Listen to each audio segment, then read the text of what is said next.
پہنچ رہی ہے بات میرے محترم سننے والوں تک. ہم فاطمہ تو و ابوہا و بعلہا و بنوہا. فاطمہ ہے, اس کا باپ ہے, اس کا شوہر ہے, اس کے بیٹے ہیں. پروردگار کہہ دے محمد ہے, محمد کی بیٹی ہے, محمد کے نواسے ہیں, محمد کا داماد ہے. نہیں, آج ہونا ہے طہارت کا اعلان. آج ہونا ہے طہارت کا اعلان.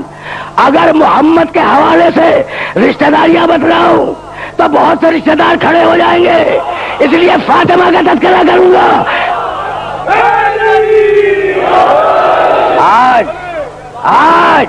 آج طہارت کا اعلان ہونا ہے اس چادر کے نیچے. تو میں محمد کے رشتہ داروں کی طہارت کا اعلان نہیں کر رہا ہوں, میں تو فاطمہ کے رشتہ داروں کی طہارت کا اعلان کر رہا ہوں. تو اب کوئی ناز نہ کرے. پہنچ گئی بات بھائی. عجیب کمال ہے. تعارف و حدیث کے سامنے تو فاطمہ کے رشتے سے ہو, اور پیغمبر ایک عجیب روایت کہیں. سب کے ذہن میں وہ روایت عجیب تو میں کہہ رہا ہوں. من ماتا علی حب آل محمد ماتا شہیدہ. شہادت آل محمد کے رشتے سے, رسول کے رشتے سے نہیں. سوچنے والی بات ہے نا, سوچنے والی بات ہے کہ طہارت فاطمہ کے رشتے سے. رسول عالمین کا سب سے بڑا فاطمہ کا باپ علی کا نبی, لیکن نہیں, اس کے رشتے سے اعلان نہیں ہوگا. طہارت کا اعلان ہوگا فاطمہ کے رشتے سے, شہادت کا اعلان ہوگا آل محمد کے رشتے سے. طے ہو گئی بات.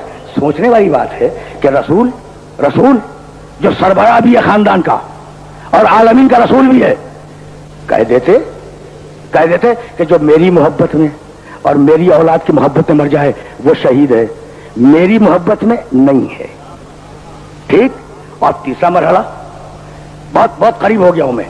تیسرا مرحلہ وجزاہم بما صبروا جنتن. آل محمد نے روزہ رکھا, منت وانی روزہ رکھا, مسکین کو, یتیم کو, اسیر کو روٹیاں اٹھا کے دے دی. جزاہم بما صبروا جنتن. ہم نے انہیں جزا میں جنت دے دی. کسے دے دی بھائی؟ کس نے منت مانی؟ علی نے, سیدہ نے, حسن نے, حسین نے. ہم نے انہیں جزا میں جنت دے دی. تو پروردگار رسول اللہ کہا انہوں نے تو منت ہی نہیں مانی. بھائی انہوں نے تو منت ہی نہیں مانی. اگرچہ وہ خاندان کے سربراہ ہیں, اگرچہ جنت ملے گی محمد کی اطاعت میں, محمد سے ہٹ کر کوئی اس بات پر اطمینان نہ رکھے کہ وہ جنت میں چلا جائے گا, لیکن جنت کی ملکیت دے رہا ہوں محمد کی اولاد کو. تو پروردگار کوئی نہ کوئی مصلحت تو ہوگی. کہا کہ ہاں, اگر ہم یہ کہہ دیتے کہ جنت محمد اور آل محمد کی ملکیت ہے تو بہت سے لوگ ایسے ہوتے جو قیامت میں کہہ دیتے کہ ہم محمد کی جنت میں رہ لیں گے, ہم محمد کی جنت میں رہ لیں گے. بھائی بہت توجہ ہے. ایسے بہت سے قیامت میں نکل آئیں گے کہ پروردگار ہمیں بہرحال جنت میں جانا ہے تو محمد کے حصے والی جنت دے دے, ہم اس میں رہ لیں گے. کہا نہیں, جنت ملکیت آل محمد کی ہے, محمد کو مانتے رہو. اگر جنت میں جانا ہے تو پیشانی کو آل محمد کی بارگاہ میں ٹکا دو.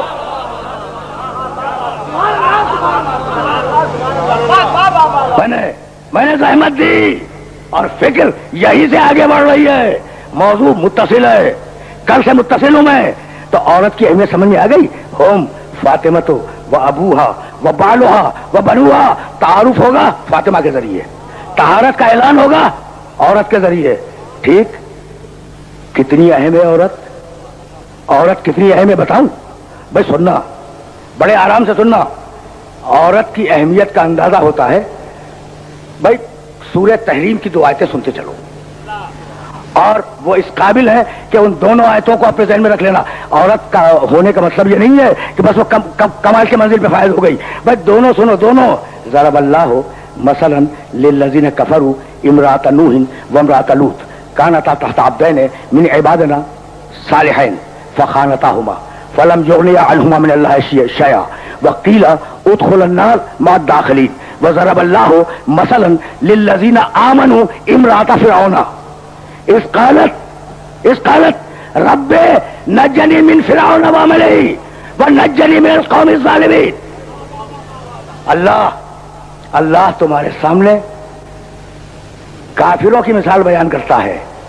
عورتیں وہ بھی ہیں جو کفر کی مثال بن کے پیش کی جائے, مثال بنا کے پیش کی جائے. ضرب اللہ مثلا للذین کفروا, اللہ کافروں کے لیے مثال بیان کرتا ہے. ایک عورت تھی نوح کی, دوسری عورت تھی لوط کی. فخانتاہما, یہ دونوں ہمارے صالح بندے تھے. کانتا تحت عبدین من عبادنا الصالحین, یہ دونوں ہمارے صالح بندے تھے. فخانتاہما, ان دونوں عورتوں نے خیانت کی, ان دونوں عورتوں نے خیانت کی. اچھا, خیانت کے کوئی اور معنی نہ سمجھ لینا. تفسیر میں یہ لکھا ہے کہ شوہر تبلیغ کا جو منصوبہ رات کو پرائیویٹ بناتا تھا, یہ بیویاں چپکے سے قوم میں اسے عام کر دیتی تھیں. سمجھ میں آ گئی کہ خیانت کیا ہے؟ سمجھ میں آ گئی نا کہ خیانت کیا ہے؟ فخانتاہما, انہوں نے خیانت کی. فلم یغنیا عنہما من اللہ شیئا, تو یہ دونوں نوح اور لوط ہماری بارگاہ میں آئے کہ پروردگار ہماری بیویوں کو معاف کر دے, پروردگار ہماری بیویوں کو معاف کر دے. فلم یغنیا عنہما من اللہ شیئا, ہم نے نبی کی بیوی کے حق میں نبی کی سفارش ٹھکرا دی.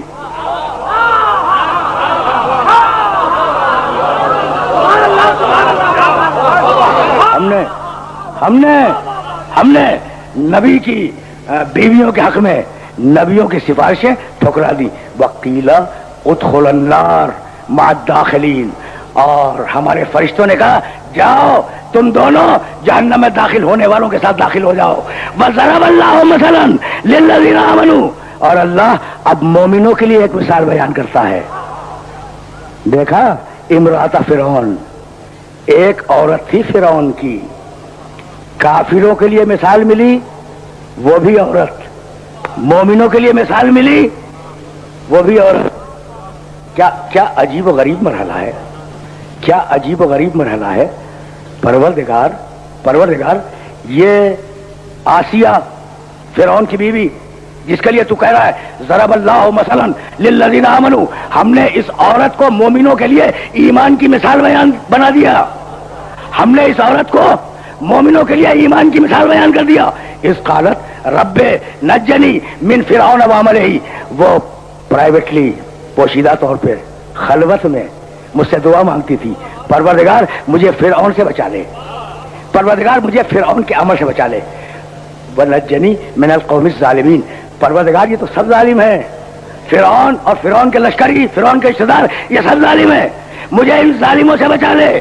توجہ رہے. تو پروردگار ایسی پاکیزہ بیوی جو مومنوں کے لیے مثال ہے, یہ جوڑا کیسا لگا دیا؟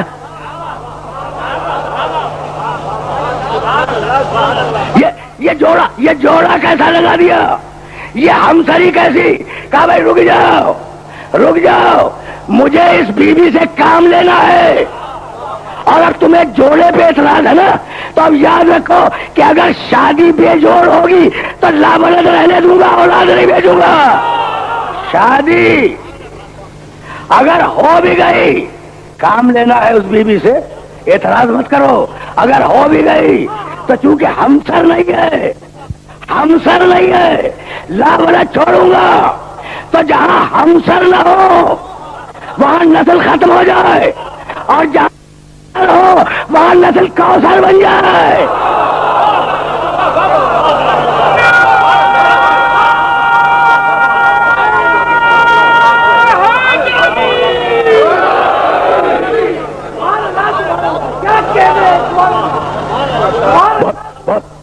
بہت توجہ رہے, بہت توجہ مبذول رکھیے گا. اچھا, جہاں ہمسری نہ ہو, بے جوڑ ہو جائے شادی. ایک جملہ اور کہتا چلوں, بے جوڑ ہو جائے جہاں شادی, وہاں اللہ اولاد نہیں دیتا. اس لیے کہ ایک خاندان کی ایک اولاد کو امت بھگت چکی تھی, پیسر نوح کا بیٹا. تو کہا کہ اب جب تاریخ آگے چلے گی تو ہم ہر نبی کی ہر زوجہ کو صاحب اولاد نہیں ہونے دیں گے. ٹھیک ہے نا؟ ٹھیک ہے. اب بھائی بہت توجہ رہے. ضرب اللہ مثلا للذین آمنوا امرأۃ فرعون. اللہ مثال بیان کرتا ہے مومنین کے لیے. مومنین سنیں، مومنین آسیہ کو اپنے ایمان کا معیار بنا کے دیکھیں. ٹھیک. اس قالت رب نجنی من فرعون وعملہ، پروردگار مجھے فرعون سے بچا لے، مجھے فرعون کے عمل سے بچا لے. ونجنی من القوم الظالمین، اور پروردگار مجھے ظالموں سے بچا لے. اچھا بی بی آسیہ دعا مانگ رہی ہو، دعا مانگ رہی ہو کہ فرعون سے اللہ تمہیں بچا لے. ٹھیک ہے نا؟ دعا مانگ رہی ہو. چھوڑ کے چلی جاؤ، چلی جاؤ چھوڑ کے. کوئی دعا مانگنے کی بات کیا ہے؟ چھوڑ دو. کہا کہ نہیں، مجھے تو کوئی کام کرنا ہے، مجھے فرعون کے گھر میں رہ کے کوئی کام کرنا ہے. چھوڑ بھی نہیں سکتی اور فرعون کے عمل پہ راضی بھی نہیں ہو سکتی. اچھا تو اگر چھوڑ بھی نہیں سکتی ہو اور فرعون کے عمل پہ راضی بھی نہ ہو کوئی پرواہ نہیں، کم سے کم ایمان کا اعلان تو کر دو. ایمان کا بی بی ایمان کا اعلان کر دو. کہا اگر میں ایمان کا اعلان کروں فرعون قتل کر دے گا. بھائی یہی تو ہوگا. اگر بی بی پھر سننا، بی بی چھوڑ دو فرعون کو. کہا نہیں، مجھے تو کوئی کام کرنا ہے اور اس کام کی وجہ سے اس گھر کے اندر موجود ہوں. اچھا تو جب کام کرنا ہے تو پھر رہو اور ڈٹ کے رہو اور اعلان کر دو اپنے ایمان کا فرعون کے سامنے. کیا کر لے گا فرعون؟ کہا نہیں کر لے گا. اگر میں ایمان کا اعلان کر دوں تو قتل کر دے گا. پھر پوچھوں کہ بی بی شہادت سے بچ رہی ہو؟ بھائی قتل کر دے گا، شہادت ہے نا. بی بی شہادت سے بچ رہی ہو. کہا بچنا کیسا؟ شہادت اور ہے، میں اور ہوں. جو بھی اللہ کی راہ میں گردن دے دے وہ شہید. بھائی بہت توجہ رکھیے گا. اب آسیہ جواب دے رہی ہے کہ جو بھی اللہ کی راہ میں گردن دے دے وہ شہید ہو جائے. تو شہادت تو بہت آسان ہے، نبی کو پالنا آسان نہیں ہے.